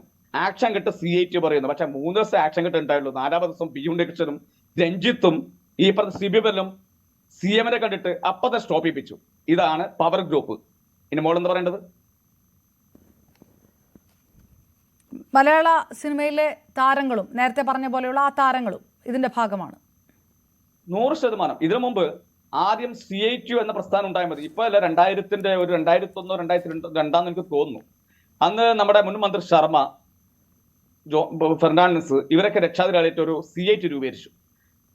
ആ രൂപീകരിച്ച സമയത്ത് ഇവിടുത്തെ സൂപ്പർ സ്റ്റാർ, ഞാൻ പേര് ഉൾപ്പെടുത്തില്ല, സൂപ്പർ സ്റ്റാർ അത് അറിയാലോ, നിങ്ങൾക്കറിയാലോ, സൂപ്പർ സ്റ്റാറുകൾ അപ്പൊ തന്നെ വേണ്ടപ്പെട്ടവരെ വിളിച്ചു. മലയാള സിനിമയിലൊന്നും ഇങ്ങനെ യൂണിയൊന്നും വേണ്ട. കാരണം ഉണ്ണികൃഷ്ണൻ എന്താണ് പറയുന്നത്, പവർ ഗ്രൂപ്പ് എന്താണ് ഉദ്ദേശിക്കുന്നത്, അതൊക്കെ മലയാള സിനിമ ചരിക്കുള്ളൂ. ഒരു അംശയില് വേണ്ട. ഇന്ന് ഉണ്ടി ശിശുപാൽ ഒരു സാധനം വിട്ടില്ലേ, ടിക്കറ്റുമായി ബന്ധപ്പെട്ട സംഭവം വിട്ടില്ലേ, സത്യാണത്. ഇത് സർക്കാർ സ്വാധീനിക്കലല്ല, പവറും ഈ ടീമിനുണ്ട്, പവർ ഗ്രൂപ്പിനുണ്ട്. അജ്മൽ, ഇപ്പോൾ ഒരു പവർ ഗ്രൂപ്പിനെ കുറിച്ച് പറയുന്നു. ആ പവർ ഗ്രൂപ്പാണ് ദിലീപിനെ സഹായിക്കുന്നത് എന്നും പറയുന്നു. സർക്കാരിനെയും സ്വാധീനിക്കുന്നുണ്ട് എന്ന് പറയുന്നു. ഈ സർക്കാർ തന്നെയാണല്ലോ, ഈ സർക്കാരാണല്ലോ കേസെടുത്ത് ദിലീപിനെ ജയിലിൽ അടച്ചതും. ഈ സർക്കാരിന്റെ പോലീസ് തന്നെയാണ്, അന്വേഷണമാണ്. അപ്പോൾ ആ പറയുന്നത് ഇടതുപക്ഷ സർക്കാരിന് ഒരിക്കലും ഞാൻ മോശം പറയുന്നില്ല. ഇടതുപക്ഷ സർക്കാരിന്റെ ഇച്ഛാശക്തി തന്നെയാണ് വന്നത്. പക്ഷെ ചിലപ്പോൾ വേറെ സർക്കാരിന് ചിലപ്പോൾ ഇത് പോലുമായിരുന്നു. പക്ഷെ ഇതിന്റെ സത്യാവസ്ഥ CM പറഞ്ഞു. ഇത് വേണ്ടപ്പെട്ട കാര്യം വേറെ ഒന്നും മാറ്റാൻ പറ്റാത്ത അവസ്ഥ. എങ്കിൽ പോലും എന്തൊക്കെ ചെയ്യാൻ പറ്റും ഈ പവർ ഗ്രൂപ്പിട്ട് നോക്കുന്നുണ്ട്. പക്ഷെ ബഹുമാനപ്പെട്ട കോടതിയിൽ ഞങ്ങൾക്ക് വിശ്വാസമുണ്ട്. ആ കോടതിയുടെ പവർ കൊണ്ടാണ് ഇന്നും കേസ് മുന്നോട്ട് പോകുന്നത്. ഈ കേസിന്റെ വിചാരണ പലതവണ തടസ്സപ്പെട്ടിരുന്നല്ലോ. ആ തടസ്സപ്പെടാൻ വേണ്ടി ഈ പറഞ്ഞ പോലെ സാക്ഷികളുടെ മൊഴിമാറ്റം അടക്കമുള്ള വിഷയങ്ങളുണ്ട്. ഒരുപാട് പണം പിറകിൽ ചെലവഴിച്ചിട്ടുണ്ടോ എന്നുള്ള സംശയമൊക്കെ ഉണ്ട്. അപ്പോൾ ആ പണമൊക്കെ ചെലവഴിക്കുന്നത് ആരൊക്കെയാണ് എന്നാണ് പറയുന്നത് അജ്മൽ? ഒന്നും വേണ്ട, ഗണേഷ് കുമാറിന്റെ ഒരു PA ഇതിന്റെ ഒരു സാക്ഷിയെ ഭീഷണിപ്പെടുത്തി പണം കൊടുത്ത് സ്വാധീനിക്കാൻ ശ്രമിച്ച സാധനം ദൃശ്യമാധ്യമങ്ങളിൽ നിങ്ങൾ കേട്ടിട്ടില്ല, നിങ്ങൾക്ക് അറിയില്ല. അത് ഇപ്പൊ മനസ്സ് ഒരു 6 മാസം 7 മാസം 8 മാസം എനിക്ക് തോന്നുന്നു. കാനങ്ങാട് പോയിട്ട് ഈ സാക്ഷിയെ ഭീഷണിപ്പെടുത്താൻ നോക്കിയിട്ട് ഒരു കേസ് വന്നില്ലേ? ഗണേഷ് കുമാറാണ്, ഇന്നത്തെ മന്ത്രിയാണ്. അദ്ദേഹത്തിന്റെ വേണ്ടപ്പെട്ട ആള് ദിലീപ്, അദ്ദേഹത്തിന്റെ വേണ്ടപ്പെട്ട ആള് ഗണേഷ്. ആ ജയിലിൽ പോയി കണ്ടവർ നിങ്ങൾക്ക് അറിയില്ലേ? എന്തിനാണ് ജയിലിൽ പോയി കണ്ടത്? കണ്ടവർ ഞാൻ കുറ്റം പറയുന്നില്ല, അവർ സഹപത്രപ്പിൽ കാണാം. പക്ഷെ അദ്ദേഹം എന്താ പറയാ, ദണ്ഡയാത്രക്ക് പോയിട്ടോ വലിയ സംഭവിച്ചു പോയതല്ല, രാജ്യം സംരക്ഷിക്കാണ്ട് പോയതല്ല. അത് ഒരു ഇന്ത്യയിൽ ആദ്യമായിട്ടാണ് ഒരു ബലാത്സംഗ കൊട്ടേഷൻ നടക്കുന്നത്. ഇന്ത്യയിൽ ആദ്യമായിട്ടല്ലേ? എവിടെങ്കിലും ബലാത്സംഗ കൊട്ടേഷൻ നടന്നുണ്ടോ? അല്ല, കേസ് നടന്നുണ്ടോ? അജ്മൽ, കേസ് നടക്കുകയാണല്ലോ, കേസ് നടക്കുകയാണ്. അപ്പോൾ സ്വാഭാവികമായിട്ടും ഈ ശിക്ഷാവിധി, ശിക്ഷ എന്താണ്, അല്ലെങ്കിൽ അത് വിധി വരുന്നത് വരെ അയാൾ ഇപ്പോഴും ആ സംശയത്തിന് ആനുകൂല്യം ഉണ്ടാകുമല്ലോ പ്രതിക്ക്, സ്വാഭാവികമായിട്ടും. ഓക്കെ, ശരിയാണ്. പക്ഷെ ബലാത്സംഗ കൊട്ടേഷൻ കൊടുത്ത ഒരു കേസ് ഇന്ത്യയിൽ എവിടെയെങ്കിലും വന്നിട്ടുണ്ടോ? ബലാത്സംഗ കൊട്ടേഷൻ കൊടുത്ത ഒരു കേസ്, ബലാത്സംഗം നടന്നത് കേട്ടിട്ടുണ്ട്. ബലാത്സംഗ കൊട്ടേഷൻ കൊടുത്ത കേസ് മേഡം ഇന്നൊരു കണ്ടിട്ടുണ്ടോ? കേട്ടിട്ടുണ്ടോ? കേട്ടറിവുണ്ടോ? ഇല്ലല്ലോ. ഇന്ന് ഈ കേസ് വന്നിട്ടില്ലെങ്കിൽ സത്യം പറഞ്ഞാല് ദാവൂദ് ഇബ്രാഹിമിനേക്കാൾ വലുതായിട്ട്, ബോംബെനേക്കാൾ വലുതായിരിക്കും മലയാള സിനിമയിലെ കൊട്ടേഷൻ. അവരെ കയ്യിലായിരിക്കും. ഞാൻ ഉദാഹരണം പറയാം. മോഹൻലാലിന്റെ സിനിമ, മമ്മൂട്ടിയുടെ സിനിമ ഇറങ്ങുമ്പോ ദിലീപിന്റെ ഒരുപാട് കൊട്ടേഷൻ ടീം ആ തിയേറ്ററിൽ കയറിയിട്ട് എന്ത് ചെയ്യും? കൂക്കി വിളിച്ചിട്ട് പടം ഇല്ലാതാക്കാൻ നോക്കും. സത്യല്ലേ? ഇതൊക്കെ എല്ലാവർക്കും അറിയാം. നമ്മൾ മലയാള സിനിമയിൽ 10-20 വർഷമായിട്ടുണ്ട്. അല്ല അജ്മൽ, ദിലീപ് മലയാള സിനിമയിൽ ഒരുപക്ഷെ ആ വലിയ കോക്കസിൽ മാറി നിൽക്കുന്നു. ഈ കേസൊക്കെ ആയിട്ട് വന്നിട്ട് 7.5 വർഷത്തോളമായി. പക്ഷേ ഈ 7.5 വർഷവും അവിടെ പവർ ഗ്രൂപ്പ് സജീവമായിരുന്നു എന്നാണല്ലോ ഹേമ കമ്മിറ്റി പറയുന്നത്. അതായത് ദിലീപ് അവിടെ ഇല്ലെങ്കിലും ബാക്കിയുള്ളവരിലും പവർ ഗ്രൂപ്പ് ഉണ്ടെന്നാണല്ലോ പറയുന്നത്. ദിലീപിനെ മാറ്റി നിർത്തിയാൽ ശുദ്ധമാകുമോ മലയാള സിനിമ? ഒരിക്കലും ഇല്ല. ഞാൻ ചോദിക്കട്ടെ, ദിലീപ് മാറിയെന്നാലും ദിലീപിന്റെ ഉപചക ടീമാണ് ഇതിൽ കിടക്കുന്നത്. ദിലീപ് മാറിയെന്നാൽ ദിലീപ് അവിടെ നിയന്ത്രിക്കും, അത്രേ ഉള്ളൂ. ദിലീപ് വീട്ടിൽ ചെയ്തിട്ട് കൺട്രോൾ ചെയ്യും, എന്ത് പറയണം എന്ത് ചെയ്യണമെന്ന്. വേറെ സംശയമൊന്നുമില്ല. എന്ത് പറയണം എന്ത് ചെയ്യണമെന്ന് ദിലീപ് കൺട്രോൾ ചെയ്യും. ഈ കേസ് വന്നില്ലെങ്കിൽ ഇവിടെ ദാവൂദ്രബിനൊക്കെ വലുതായിരിക്കും ദിലീപ്, ഒരു അംശവും വേണ്ട. സ്വാധീനം കൊണ്ട്, സാമ്പത്തികം കൊണ്ട്, അധികാരം കൊണ്ട്, എല്ലാം കൊണ്ട് ഒരുപാട് കാര്യം പറയണമെന്ന് ആഗ്രഹമുണ്ട്. ഇപ്പം പറയുന്നില്ല, അതെന്റെ മനസ്സിൽ കടക്കുന്നുണ്ട്. സമയമാകുമ്പോൾ പറയാം. അഡ്വക്കേറ്റ് ശ്രീജിത്ത് പെരുമന ഒരു കാര്യം പറഞ്ഞു. അത് ദിലീപിനെതിരെ മലയാള സിനിമയിലെ പ്രമുഖർ, പവർ ഗ്രൂപ്പ് ചരട് വലിച്ചു ഇത്രയും കാലം. ആ പേരുകളൊക്കെ പുറത്തുവിടുന്നാണല്ലോ പറഞ്ഞിരിക്കുന്നത്. അപ്പം നിങ്ങൾ നേരത്തെ പറഞ്ഞതുപോലെ അങ്ങനെ മലയാള സിനിമയിലെ പ്രമുഖർ ദിലീപിനെതിരെ നിന്നു. ഈ പറഞ്ഞ പോലെ ദാവൂദ് ഇബ്രാഹിമിനേക്കാൾ വലുതായി വരികയാണ് ദിലീപ് എന്ന് തോന്നിയപ്പോൾ ഒരുപക്ഷെ മറുഭാഗം ചരട് വലിച്ചതാണോ? അങ്ങനെ ഒരു കാര്യമുണ്ടോ? ഞാൻ ഒരു കാര്യം കേട്ടെ, ദിലീപിന് വേണ്ടി സംസാരിക്കാൻ വരുന്ന ഏകദേശം ആൾക്കാരെ ശ്രീയത്ത്, പിന്നെ ഒരു അഡ്വക്കേറ്റ്, അവളുടെ പേര് ഞാൻ മറന്നുപോയി, ഇന്നും 24 ചാനലിലേക്ക് ഉണ്ടായിരുന്നു. അതുപോലെ നമ്മുടെ ചേംബറിൽ ഒരാള്, പ്രൊഡ്യൂസേഴ്സിൽ നിൽക്കുന്ന ആൾക്കാർ, ഇവരൊന്നും വ്യക്തതയില്ലാതെ ദിലീപിനെ എത്രത്തോളം വെള്ള പൂശാൻ പറ്റും, ആ വെള്ള പൂശിയിട്ട് എത്രത്തോളം നല്ല രീതിയിൽ കൊണ്ടാക്കാൻ പറ്റും, ഒരു പരിധിരെ പറ്റുള്ളൂ. ജനങ്ങൾ ഇത് കാണുന്നുണ്ട്, മലയാളികൾ കാണുന്നുണ്ട്. മലയാള സിനിമ എന്ന് പറയുന്നത് മലയാളികൾ നന്നായിട്ട് കണ്ട് വിലയിരുത്തി ആസ്വദിക്കുന്ന സിനിമകളാണ്. തമിഴ് സിനിമ പോലെയല്ല. തമിഴ് സിനിമയൊക്കെ വരുമ്പോണ്ടല്ലോ ഈ എന്താ പറയുക, സൂപ്പർ സ്റ്റാറുകൾ ജനാധിപത്യ പാലക്കൊഴിക്കുന്ന സാധനം അതൊക്കെ മാറി. ജനങ്ങൾ ആകെ എന്താ പറയാ, മനസ്സും മടുത്തിരിക്കുകയാണ്. ഇന്നത്തെ ചർച്ചകൾ പോലും പ്രശസ്തമായ ഇതിലായിരിക്കുകയാണ് അല്ലേ?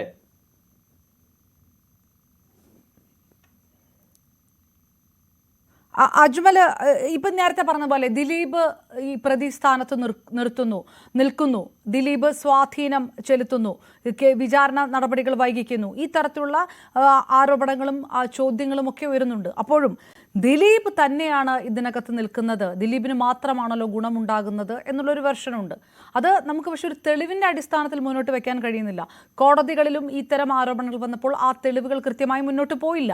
പ്രോസിക്യൂഷൻ ഇത്തരം ആരോപണങ്ങൾ ഉന്നയിച്ചപ്പോഴും തെളിവുകൾ സമർപ്പിക്കാൻ കഴിഞ്ഞില്ല. അങ്ങനെയാണ് അത് പലപ്പോഴും തള്ളിപ്പോവുകയും ചെയ്തത്. ഇവിടെ ഇരുന്ന് നമ്മൾ ഈ പറയുന്നതല്ലാതെ. ഞാൻ ചോദിക്കട്ടെ, വിചാരണ കോടതിയിൽ എത്ര പ്രാവശ്യം പബ്ലിക് പ്രോസിക്യൂട്ടർ മാറി? സാധാരണ ഒരു പബ്ലിക് പ്രോസിക്യൂട്ടർ എത്ര പ്രാവശ്യം മാറി? 1 മാറി, 2 മാറി, 3 മാറി. മാറിയോ? ഇല്ലേ? മാറിയില്ലേ? എന്താ കാരണം? മരണപ്പെട്ടു പോയ PT തോമസ് മരിക്കുന്നതിന് മുമ്പ് ഞാൻ നേരിട്ട് കണ്ടിട്ടുണ്ട് അദ്ദേഹത്തിനെ. നല്ല സൗഹൃദമുണ്ട്. എൻ്റെ അടുത്ത് പറഞ്ഞ ഡയലോഗ് ഉണ്ട്, എനിക്ക് മനസ്സിന് ഇപ്പൊ പോകുന്നില്ല.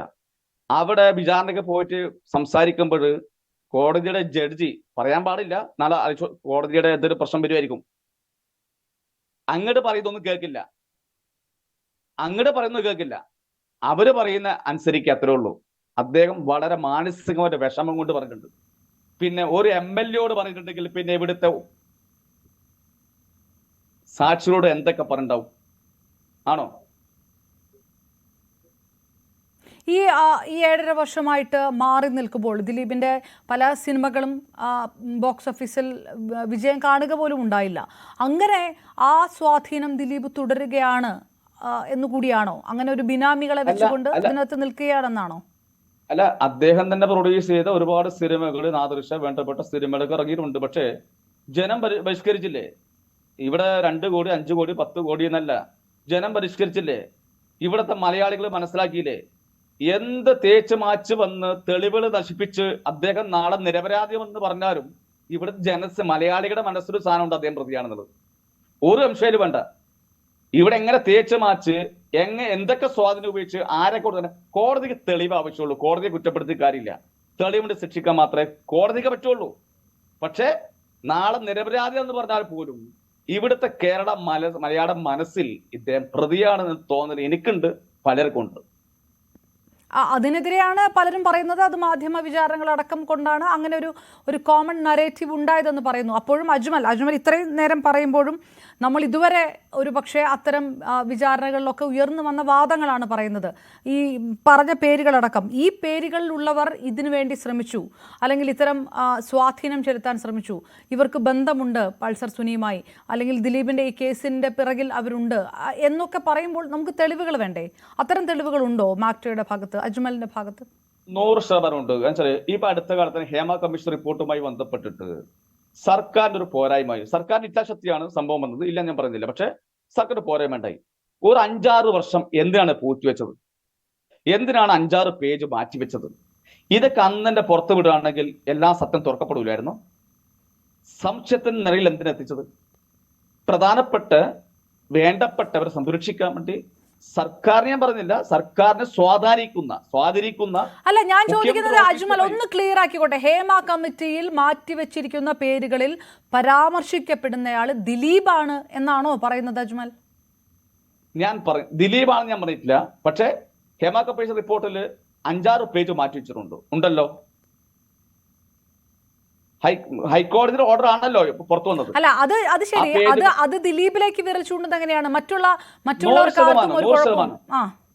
ആ പേരുകൾ ദിലീപിനെ കുറിച്ചുള്ളതാണോ? യഥാർത്ഥ സംഭവം വരുമ്പം പറയാം. ഇപ്പൊ നമ്മൾ എന്തിനു പറയുമ്പോ നിങ്ങൾ പറയാം അത് ഒരു ദേഷ്യം കൊണ്ട് പറയുന്ന ഇതൊന്നല്ല.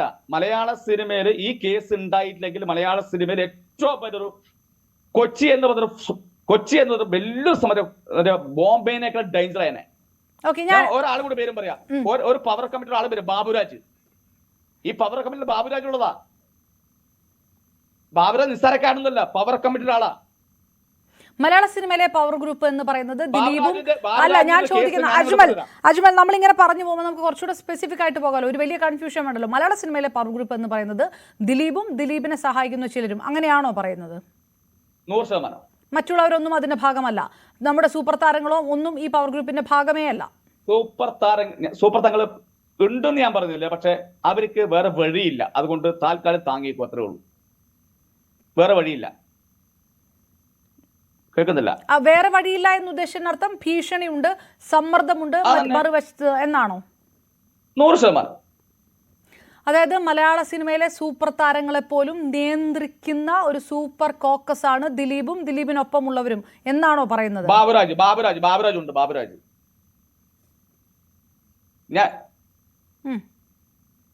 ഞാൻ ഉദാഹരണം പറയാം.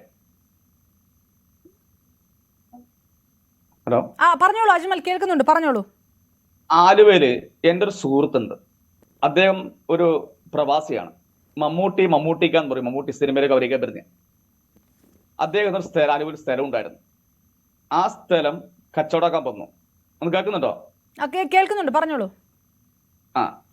അപ്പൊ അത് വന്നു വ്യാജ സ്ഥലം കാണിച്ചിട്ട് എന്റെ സുഹൃത്ത് മമ്മൂട്ടിക്കാനെ 60 ലക്ഷം രൂപ പറ്റിച്ചിട്ട് ഈ പറയുന്ന ബാബുരാജ് പോയി. പൈസ ചോദിച്ചപ്പോ വൈറ്റ് ഫോർട്ട് ഹോട്ടൽ ഉണ്ട് നമ്മുടെ വൈറ്റിലയിൽ, പുള്ളിയെ ഭീഷണിപ്പെടുത്തി. അന്ന് തിരുവനന്തപുരം ആഭ്യന്തര ഉപമന്ത്രി, എനിക്ക് എന്റെ ഒരു ഓർമ്മ, കോൺഗ്രസ് ഭരിക്കുകയാണ്. കേൾക്കുന്നുണ്ടോ? കേൾക്കുന്നുണ്ട് അജ്മൽ, പറഞ്ഞോളൂ. കേൾക്കുന്നുണ്ട് കേട്ടുകൊണ്ടിരിക്കുകയാണ്. അന്ന് പി സി തോമസിന്റെ ട്രേഡ് യൂണിയന്റെ സംസ്ഥാന വൈസ് പ്രസിഡന്റാണ്. ട്രേഡ് യൂണിയന്റെ ഞാൻ ഒരു പാർട്ടി പ്രവർത്തനം. പി സി തോമസിനെ ബന്ധപ്പെട്ടിട്ട് ഇത് സത്യാവസ്ഥ അറിയാൻ വേണ്ടി അന്ന് ഒരു ചെറിയ ഏഷ്യാനെറ്റ്, ഇത് ചെറിയ 10 ചാനലൊക്കെ, ഏഷ്യാനെറ്റ് പോലെ വലിയ ചാനൽ രാത്രി വന്നു, ഏത് ന്യൂസ് വരും, ക്രൈം ന്യൂസ് ഒക്കെ വരുമല്ലോ, വന്നു. പക്ഷെ രാവിലെ തന്നെ അത് കൊതുക്കി. 60 ലക്ഷം രൂപ വ്യാജ സ്ഥലം വാങ്ങിയിട്ട് ബാബുരാജ് എന്ന വ്യക്തി ആ മനുഷ്യരെ ഭീഷണിപ്പെടുത്താൻ വൈറ്റ് ഫോർട്ടോട്ടിൽ പോയി. ഈ കേസ് ഞാൻ ബന്ധപ്പെട്ടതിന്റെ പേരിലാണ് അദ്ദേഹത്തിന് പൈസ ഫുൾ തിരിച്ചിട്ടില്ല. പിന്നെ അദ്ദേഹം പേടിച്ച് എല്ലാം മാറി, കുറച്ച് പൈസ കിട്ടി ഒഴിവായി. ബാബുരാജിന്റെ അത്രയും സ്വാധീനമുണ്ടോ, അല്ലെങ്കിൽ ബാബുരാജ് ആരുടെങ്കിലും ബിനാമിയാണോ? ഓക്കെ, അദ്ദേഹം കൊട്ടേഷനും അദ്ദേഹം സാമ്പത്തികത്തിന്റെ മുകളിലും ഒന്നും പറയണ്ട. അയാൾ ഞാൻ കേട്ടെ, ഈ അടുത്ത കാലത്ത് തന്നെ നിങ്ങൾ പത്രവാർത്ത ദൃശ്യം നിങ്ങൾക്ക് ഞാൻ പറയണ്ടല്ലോ, എന്നെ കള അറിയും നിങ്ങൾക്കല്ലേ. അദ്ദേഹം ആരാ നിങ്ങൾക്ക് ഏകദേശം അറിയില്ലേ? ഗുണ്ടായിസല്ലേ ആള്. അതിനെ ദിലീപുമായിട്ട് കൂട്ടിച്ചേർക്കണോ? ബാബുരാജും ദിലീപുമായിട്ട് കൂട്ടിച്ചേർക്കണോ? എന്ത് സംശയം? ആലുവായി പറയുന്ന അങ്കമാലി, ആലുവായി എറണാകുളം പറയുമ്പോൾ ഇവരെ ഒരു ബെൽറ്റാണ് ഇവര്. നിസ്സാരമായിട്ടൊന്നും കാണണ്ട. കുറെ കാലം എന്റെ ഉണ്ട്, സമയം ഞാൻ പുറത്തുവിടാം. ഈ ഭീഷണിപ്പെടുത്തി, ഹേമ കമ്മിറ്റി റിപ്പോർട്ടിൽ പറയുന്നു, ഭീഷണിപ്പെടുത്തി പലരെയും എന്നൊക്കെ പറയുന്നത്, ഈ ഗ്രൂപ്പിനെതിരെയും അങ്ങനത്തെ ആരോപണങ്ങൾ ഹേമ കമ്മിറ്റി റിപ്പോർട്ടിൽ ഉണ്ടെന്നാണോ? ഉണ്ട് 100% ഉണ്ട്. ഞങ്ങള് സംസ്കാര വകുപ്പ് മന്ത്രിയെ കണ്ടിട്ടുണ്ട്, സംസാരിച്ചിട്ടുണ്ട്, ഇതിന്റെ കാര്യഗൗരവം ഞങ്ങൾ ബോധ്യപ്പെടുത്തിയിട്ടുണ്ട്. കാരണം ഞങ്ങൾക്ക് നല്ല വിശ്വാസമുണ്ട്, സംസ്കാര വകുപ്പ് മന്ത്രി വിശ്വാസമുണ്ട്, ഗവൺമെന്റിന് വിശ്വാസമുണ്ട്.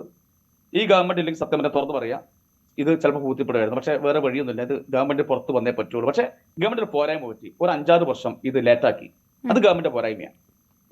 പക്ഷെ അതിൽ കിടക്കുന്ന ചില പേജുകൾ മാറ്റി പറിച്ചു. പക്ഷെ ആ പേജുകളൊക്കെ ഇനി വന്നേ പറ്റുള്ളൂ.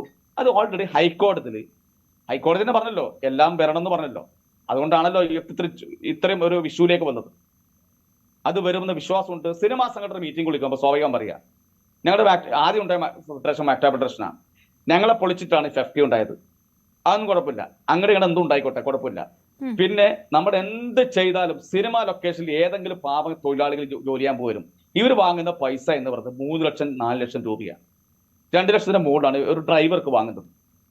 ഇത്ര എമൗണ്ട് വാങ്ങുന്നവർ പോലും പോലീസ് വെരിഫിക്കേഷൻ പോലും വാങ്ങാതെ ഇവർ ഇത്ര എമൗണ്ട് ആണ് ഈ മെമ്പർഷിപ്പ് കൊടുക്കുന്നത്. അപ്പൊ സ്വാഭാവികമായിട്ട് അവിടെ ക്രിമിനൽ വെച്ചാൽ വേറെ ക്രിമിനലില്ല. ഞാൻ പറയാ, തൃശ്ശൂര് ഒരു സ്ത്രീയെ പെട്രോളിച്ച് കത്തിച്ച കേസിൽ പ്രതി FFKയുടെ മെമ്പറാ. ഇപ്പൊ പൾസർ സുനി FFKയുടെ മെമ്പറാ. ഇതിലെ വേറൊരാൾ FFKയുടെ മെമ്പറാ. എവിടെ നോക്കിയാലും FFKയുടെ മെമ്പറാ. അവരെ കുറ്റപ്പെടുത്തിയ കാര്യമില്ല. 2-3 ലക്ഷം രൂപ കൊടുത്ത് വാങ്ങുന്ന ഇവർക്ക് ജോലിയുണ്ട്, സാധാരണക്കാരന് ജോലിയില്ല അവിടെ. ഇത് തിരിച്ചു വന്നേ പറ്റുള്ളൂ, ജനാധിപത്യം സംരക്ഷിച്ചേ പറ്റുള്ളൂ. അജ്മൽ ഒരു കാര്യം കൂടെ ചോദിക്കട്ടെ. ഇങ്ങനെ ഹേമ കമ്മിറ്റി റിപ്പോർട്ട് വരുമ്പോൾ പലരും വരുന്നു, പലർക്കുമെതിരെ ആരോപണങ്ങൾ ഉന്നയിച്ചു, പരാതികൾ ഉന്നയിച്ചു, കേസുകൾ നടക്കുന്നു. അതിനകത്ത് നടന്മാരായ സിദ്ദിഖ്, മുകേഷ്, ജയസൂര്യ, അങ്ങനെയുള്ളവർക്ക് ഇതെല്ലാം പരാതികൾ വന്നു. പക്ഷെ ആ സമയത്തും ദിലീപിനെതിരെ അത്തരം എന്തെങ്കിലും ഒരു പരാതിയുമായിട്ട് ആരെങ്കിലും വന്നു കണ്ടില്ല. ആ സമയങ്ങളിൽ ഈ പറഞ്ഞ പേരുകൾ ഉണ്ടായിരുന്നെങ്കിൽ ഇത്രയും വലിയൊരു കേസ് അവിടെ നിൽക്കട്ടെ. ഹേമ കമ്മിറ്റി റിപ്പോർട്ട് മൊത്തമായിട്ട് പുറത്തു വരട്ടെ, അപ്പൊ ആരൊക്കെയെന്നറിയാം. പോട്ടെ, ഹേമ കമ്മിറ്റി പുറത്തു വരട്ടെ, അപ്പൊ ആരൊക്കെയെന്നറിയാം. ഓക്കെ, ഞാൻ തിരികെ എത്താം. ദയവായി അജ്മൽ ഒരു 5 മിനിറ്റ് കൂടി തുടരുക, പോകരുത്. പെട്ടെന്ന് തിരികെ എത്തും ചെറിയൊരു ഇടവേളയിലേക്ക്.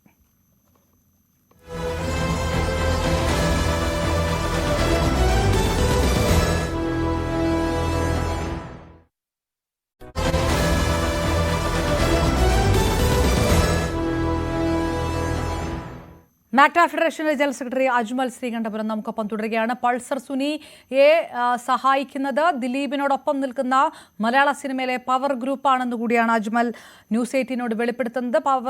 പൾസർ സുനി പുറത്തിറങ്ങുകയാണെങ്കിൽ ഒന്നുകിൽ ദിലീപിനെതിരെ വെളിപ്പെടുത്തലുകൾ നടത്തും, അതല്ലെങ്കിൽ പൾസർ സുനി അപ്രത്യക്ഷമായാലും അത്ഭുതപ്പെടാനില്ല എന്ന് പറയുന്നു. ഞാൻ അവസാനിപ്പിക്കുന്നതിന് മുൻപ് അജ്മൽ, പൾസർ സുനി പുറത്തിറങ്ങുകയാണെങ്കിൽ നടിക്ക് നേരെ ആക്രമണം ഉണ്ടാകാം, അല്ലെങ്കിൽ അപായപ്പെടുത്തൽ ഉണ്ടാകാം, ഭീഷണിപ്പെടുത്തൽ ഉണ്ടാകാം എന്നൊക്കെ ഉള്ളൊരു സംശയവും പല ഭാഗത്തു നിന്ന് ഉമാ തോമസ് എംഎൽഎയുടെ അടക്കമുള്ളവരുടെ ഭാഗത്തു നിന്ന് പോലും ഉയർന്നതാണ്. അതിൽ കാര്യമുണ്ടാകും എന്ന് താങ്കൾ കരുതുന്നുണ്ടോ? കാരണം ഇത്രയും ശക്തമായിട്ടുള്ള ഒരു പവർ ഗ്രൂപ്പ് പുറത്തുണ്ടെങ്കിൽ അവർക്കത് നേരത്തെ ചെയ്യാമായിരുന്ന കാര്യമാണല്ലോ.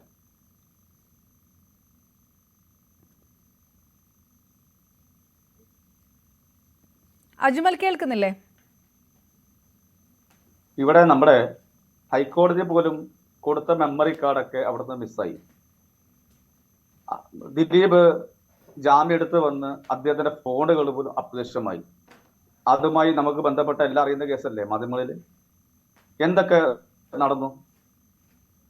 കോടതിയിലിരിക്കുന്ന മെമ്മറി കാർഡ് വരെ പുറത്തു പോയിട്ടുണ്ടെങ്കിൽ ഒരു കാര്യം മനസ്സിലാക്കേണ്ടത് ഒരു പൾസർ സൂചി ഒന്നുമല്ല. സംശയമുണ്ടോ? ഒരു പൾസർ സൂര്യ ഒന്നുമല്ല. അതിന് അന്വേഷണം എവിടെ എത്തി? അതിന് എവിടെ പറ? പൾസർ സുനി ദിലീപിനെതിരെ വെളിപ്പെടുത്തൽ നടത്താനുള്ള മെമ്മറി കാർഡ് പുറത്തു പോയിട്ട് അന്വേഷണം നടക്കുന്ന സമയത്ത് പോലും കേൾക്കുന്നുണ്ടോ? കേൾക്കുന്നുണ്ട്, പറഞ്ഞോളൂ. ഇവിടുന്ന് അതുപോലും പുറത്തു പോയിട്ട് അതിന് യഥാർത്ഥ കേസുമായി ബന്ധപ്പെട്ടിട്ട് അന്വേഷണ രീതി എവിടെ എത്തി? ഒന്നും വേണ്ട. ഇവിടെ അന്വേഷണ ഉദ്യോഗസ്ഥന്റെ ഫസ്റ്റ് ഇൻവെസ്റ്റിഗേഷൻ റിപ്പോർട്ട് അന്വേഷണ ഉദ്യോഗസ്ഥനെ വരെ അഭയപ്പെടുത്തില്ല, അവര് ശ്രമിച്ചില്ല. ഒരു കാര്യം കൂടെ അജ്മൽ, ഞാൻ ഒന്ന് ക്ലിയർ ആകും. പൾസർ സുനി ദിലീപിനെതിരെ വെളിപ്പെടുത്തൽ നടത്താതിരിക്കാൻ പൾസർ സുനിയെ അപായപ്പെടുത്തിയേക്കാം, അല്ലെങ്കിൽ പൾസർ സുനി തന്നെ അപ്രത്യക്ഷനായേക്കാം എന്നാണ് പറഞ്ഞത്. അതിന് അങ്ങനെ ഒരു സംഭവം അപ്രത്യക്ഷമാവും. അത് ഈ പറഞ്ഞ പേരുകളൊക്കെ അതിന് പിറകിലുണ്ടാവുമോ? 100% ഉണ്ടാവും. ബാബുരാജ് ഉണ്ടാവും, മന്ത്രി ഗണേഷ് കുമാർ ഉണ്ടാവും, മുകേഷ് ഉണ്ടാവും, PC ജോർജ് ഉണ്ടാവും. ഒരു സംശയവും വേണ്ട. അത്യാവശ്യ കാര്യങ്ങളൊക്കെ ഞങ്ങൾക്ക് അത്യാവശ്യം ബോധ്യപ്പെട്ടിട്ടുണ്ട്. ഒരു സംശയവും വേണ്ട. ഇത് ഈ ഒറ്റ കാര്യം ഞാൻ അവസാനിപ്പിക്കുന്നതിന് മുമ്പ് എന്തായാലും അത്രയും, അതായത് ഇങ്ങനെ പല മേഖലകളിൽ നിൽക്കുന്നവരെ കൂടിയാണ് പറഞ്ഞത്. ഇതിന് ഇത്തരം കാര്യങ്ങൾക്കുള്ള തെളിവുകൾ താങ്കളുടെ പക്കലുണ്ട് അല്ലേ? 100% ഉണ്ട്. ഏറ്റവും വലിയ ഉദാഹരണം പറയട്ടെ, അന്വേഷണ ഉദ്യോഗസ്ഥനെ വരെ ഇല്ലാതാക്കാൻ നോക്കുന്ന ഒരാള് പിന്നെ ഒരു പൾസർ സുനി വിഷയ കേസാണോ? ആണോ? അത്ര ഉദ്ദേശിക്കുന്നുള്ളൂ. വിഷയ കേസാണോ? അദ്ദേഹം ജയിലിൽ ഇറങ്ങിയ സമയത്ത് ഒരുപാട് ആയിരക്കണക്കിന് ആൾക്കാർ ഈ പറയുന്ന ഈ ദിലീപ് ഇറങ്ങുന്ന സമയത്ത് ആയിരക്കണക്കിന് ആൾക്കാരാണ് കണ്ണീനീര് കൊണ്ട് പുറത്തിറങ്ങിയത്. കണ്ടായിരുന്നു, നമ്മൾ ദൃശ്യമാധ്യമത്തിൽ കണ്ടില്ലേ? ആയിരക്കണക്കിന് ആൾക്കാർ. ഇതൊക്കെ ആരാന്നറിയോ? ഇല്ലല്ലോ. ഈ തെളിവുകൾ അജ്മൽ പുറത്തുവിടും. ആർട്ടിസ്റ്റുകളാണ്. 500 രൂപ 600 രൂപ കൊടുത്ത ജൂനിയർ ആർട്ടിസ്റ്റുകളാണ് 1000 പേരെ 500 പേരെ കൊണ്ടുവന്നത്. ജൂനിയർ ആർട്ടിസ്റ്റുകളാണ് ഒരു പ്രഹസനം നടത്തിയത്. അവിടുത്തെ യഥാർത്ഥ ആരും വന്നിട്ട് അവിടെ കോടതിയിൽ അദ്ദേഹം ജയിലിൽ നിന്ന് ഇറങ്ങുമ്പോ അവിടെ 500 രൂപ 600 കൊടുത്തിട്ട് ജൂനിയർ ആർട്ടിസ്റ്റുകൾ, എനിക്കുണ്ട് യൂണിയൻ, ഞങ്ങൾ യൂണിയൻ ഉണ്ടെങ്കിൽ അവിടെ 500 രൂപ 1000 കൂടി കൊടുത്തിട്ട് 1000 പേരെ കൊടുത്തിട്ട് സിമ്പതി ഉണ്ടാക്കി നടത്തിയ സംഭവം അത്. ഇല്ലെങ്കിൽ അദ്ദേഹത്തിന് സിനിമ ഇറങ്ങുമ്പോ ഇത്ര തിരക്ക് അവിടെ ഉണ്ടാവണ്ടേ? സിനിമ ഇറങ്ങുമ്പോൾ റൈറ്റ്, തീർച്ചയായും. യെസ്, അജ്മൽ ശ്രീകണ്ഠപുരം ന്യൂസ് 18നോട് പ്രതികരിച്ചത്. ഏതായാലും ആ വെളിപ്പെടുത്തലുകൾ സ്വാഭാവികമായിട്ടും ഗുരുതരമായിട്ടുള്ള ആരോപണങ്ങൾ ഉന്നയിച്ചിരിക്കുന്നു.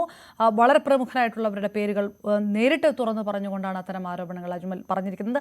അജ്മലിന് തന്നെ വ്യക്തിപരമായിട്ട് ഭീഷണികൾ നേരിടേണ്ടതായിട്ട് വന്നിട്ടുണ്ട്, അതിൻ്റെ പരാതികൾ കൊടുത്തിട്ടുണ്ട് എന്നുകൂടിയാണ് അജ്മൽ വ്യക്തമാക്കിയത്. ആ തെളിവുകൾ കൃത്യസമയത്ത് താൻ പുറത്തുവിടും, ഈ പറഞ്ഞ പേരുകൾക്കെല്ലാം എതിരെയുള്ള തെളിവുകൾ പുറത്തുവിടും എന്നുകൂടിയാണ് അജ്മൽ. വളരെയധികം നന്ദി അജ്മൽ ശ്രീകണ്ഠപുരം. മാക്ടയുടെ ഫെഡറേഷൻ ജനറൽ സെക്രട്ടറി ആയിരുന്നു. ന്യൂസ് 18നോട് തുറന്ന വെളിപ്പെടുത്തലുകൾ നടത്തിയത്. പൂർണ്ണമാകുന്നു ഈ വാർത്താ ബുള്ളറ്റിൻ. നമസ്കാരം.